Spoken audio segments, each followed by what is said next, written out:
Assalamualaikum warahmatullahi wabarakatuh. Selamat siang.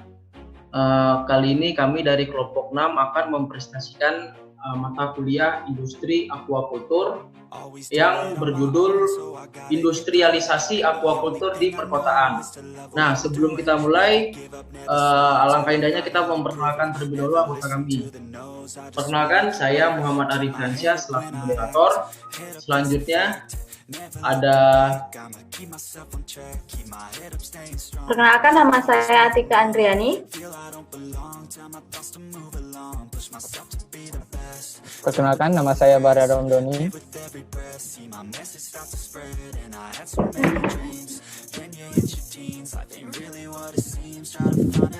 Perkenalkan, nama saya Sanda Buntara. Oke, baik. Langsung saja kita masuk slide yang pertama.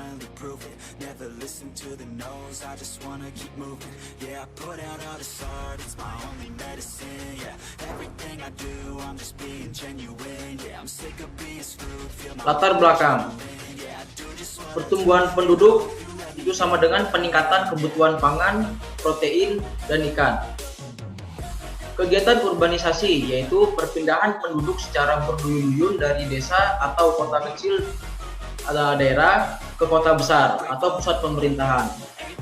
Yang kedua yaitu perubahan sifat suatu tempat dari suasana atau cara hidup dan sebagainya desa ke suasana kota menurut KBBI Daring 2020. Daerah dengan konsumen multikultural yang besar, tenaga kerja yang beragam, dan kumpulan investasi serta infrastruktur yang memadai. Selanjutnya memenuhi kebutuhan protein hewani atau white meal kaum urban. Dan tujuan aquaculture di perkotaan adalah untuk memasukkan produksi perikanan budidaya ke dalam sistem perkotaan yang ada. Urban fish farming. Tidak seperti aquaculture tradisional, aquaculture perkotaan terjadi di daerah dengan kepadatan populasi yang lebih besar. Daerah yang tidak memiliki sumber daya ekologis dan ruang yang murah ditemukan di daerah pedesaan.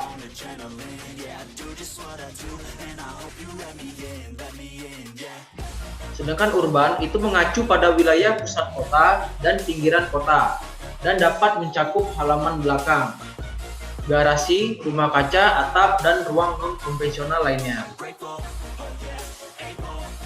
Aquaculture perkotaan dapat mempersingkat jalur antara pertanian atau perikanan yang dapat menghasilkan pendapatan, menggunakan lebih sedikit sumber daya, berfungsi sebagai alat dalam pembangunan masyarakat dalam beberapa khusus.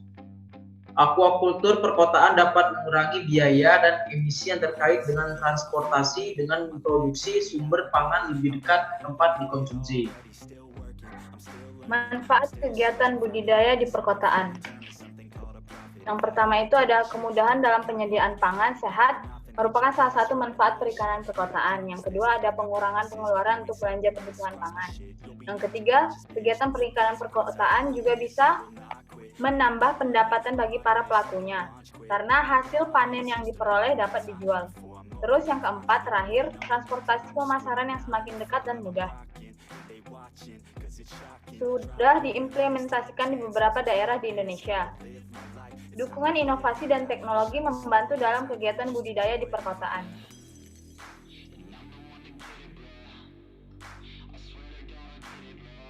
Komoditas sumber daya.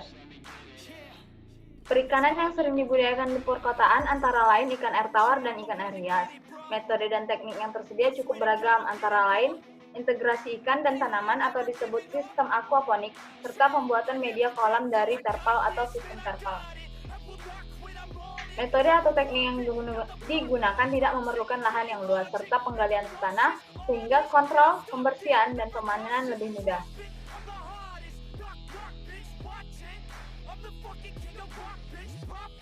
Aquaculture di perkotaan pun dapat dilakukan pada skala kecil atau skala rumah tangga maupun skala besar. Skala usaha disesuaikan dengan modal dan lahan yang tersedia serta kemampuan pengelolaan. Komoditas aquaculture air tawar yang dapat dikembangkan cukup banyak dan mempunyai pasar yang cukup besar. Aquaculture perkotaan dilakukan dalam lingkungan yang terkendali, seperti minimnya penggunaan antibiotik dan dipastikan produk yang dihasilkan tidak mengandung residu merkuri dan lain-lain. Kualitas air seperti suhu dan pakan dapat dipantau dan dikendalikan. Isu lingkungan juga dapat diatasi dengan aquaculture di perkotaan.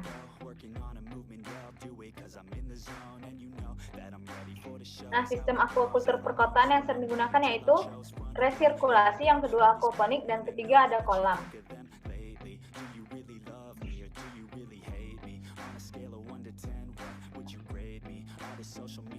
Yang pertama ini sumber air. Sumber air yang baik adalah dasar untuk setiap operasi aquaculture. Sumber air harus konsisten, handal, dan sedekat mungkin dengan parameter yang diinginkan. Dapat juga bersumber dari waduk, sungai, atau air tanah. Treatment air sebelum digunakan. Yang pertama, umumnya air di perkotaan menggunakan bahan kimia, penting untuk menghilangkan klorin dan kloramin baik secara kimia dengan senyawa seperti natrium tiosulfat atau secara mekanis melalui aerasi atau filtrasi. Budidaya sistem RAS dan aquaponik menghasilkan sejumlah debit air. Penggunaan air untuk kegiatan di perkotaan bisa lebih banyak jika dibandingkan dengan konsumsi air untuk kegiatan manusia. Pada lingkungan yang sangat perkotaan, mungkin perlu menggunakan sistem pengelolaan limbah kota sesuai dengan peraturan masing-masing di suatu wilayah perkotaan. Baik, selanjutnya yaitu sumber energi atau kelistrikan. Di sini kegiatan aquaculture membutuhkan energi yang dapat diandalkan untuk pompa, aerator, dan perlengkapan penting lainnya.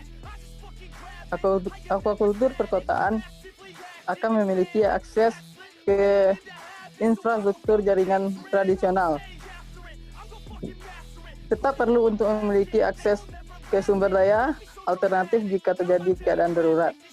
Contoh, oksigen yang rendah, misalnya dapat membuat ikan budidaya mati dalam hitungan menit. Dan akses generator diesel untuk menyalakan peralatan darurat akan sama pentingnya di kota seperti daerah pedesaan. Persyaratan daya harus diverifikasi terhadap infrastruktur bahwa beban tidak setiap orang yang melakukan usaha perikanan di bidang penangkapan atau pembudidaya, pengangkutan, pengolahan, dan pemasaran ikan di wilayah pengolahan perikanan Republik Indonesia wajib memiliki surat izin usaha atau yang disebut SIUP. Di sini kewajiban memiliki SIUP tidak berlaku bagi nelayan kecil atau pembudidaya ikan kecil.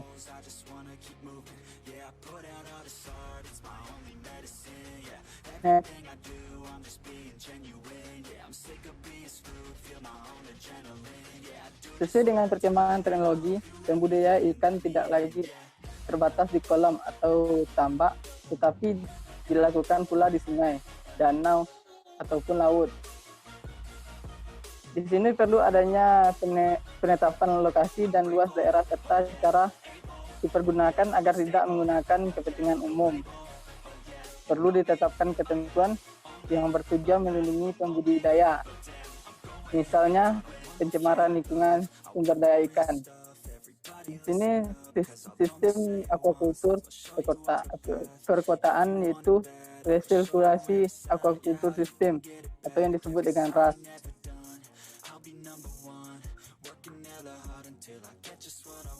Sistem resirkulasi aquaculture atau RAS sering digunakan untuk aquaculture kepadatan tinggi di dalam ruang yang kompak.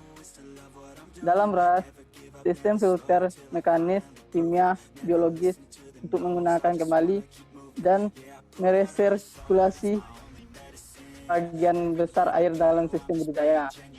Media yang digunakan sistem resirkulasi itu bioflok.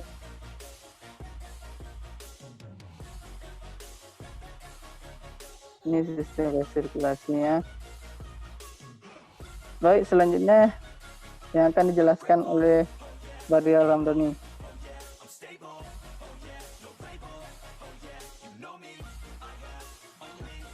Baiklah, terima kasih kepada rekan saya, Santa Utara. Baiklah, kita akan masuki pemaparan selanjutnya, yaitu tentang aquaponik. Baik, next.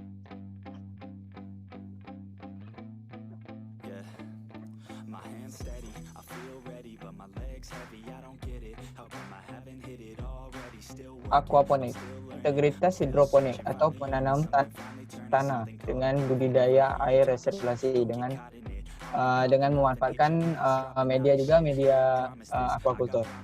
Di sini aquaponik menghubungkan air limbah kaya nitrat dari ras intensif dengan teknik hidroponik populer seperti rakit apung, film nutrisi, dan sistem tempat tidur bangku menurut Tyson dan Salmon 2014. Sistem dapat dirancang untuk menghasilkan berbagai produk tanaman dan aquaculture. Dalam sistem terpadu ini, produsen harus menyeimbangkan kebutuhan tanaman dengan kebutuhan ikan dan kebutuhan komunitas biologis. Pertumbuhan tanamannya optimal umumnya membutuhkan input tambahan seperti zat besi, kalium, dan kalsium yang mungkin tidak disediakan oleh limbah ikan saja. Sistem aquaponik dapat ditempatkan di rumah kaca atau di dalam ruangan dengan pencahayaan buatan, tidak harus menggunakan sinar matahari langsung. Fasilitas dengan keberhasilan produksi komersial terbatas setelah berhasil memasukkan agrowisata dan pendidikan pertanian ke dalam operasinya.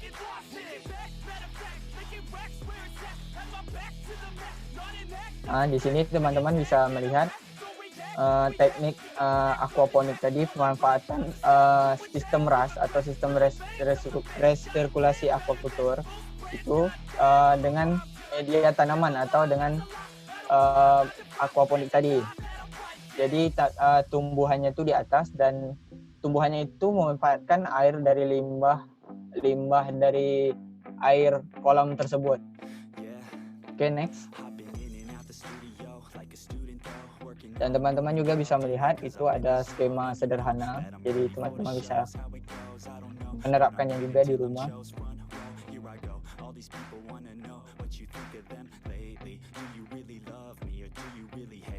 Nah, ini beberapa contoh yang telah diterapkan di Indonesia, khususnya di Kepri juga.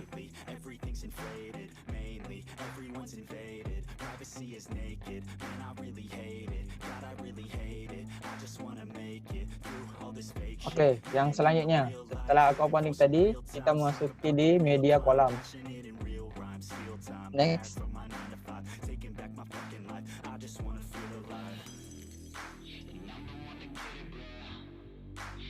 Budidaya dengan lahan tambak secara tradisional merupakan praktik intensif lahan.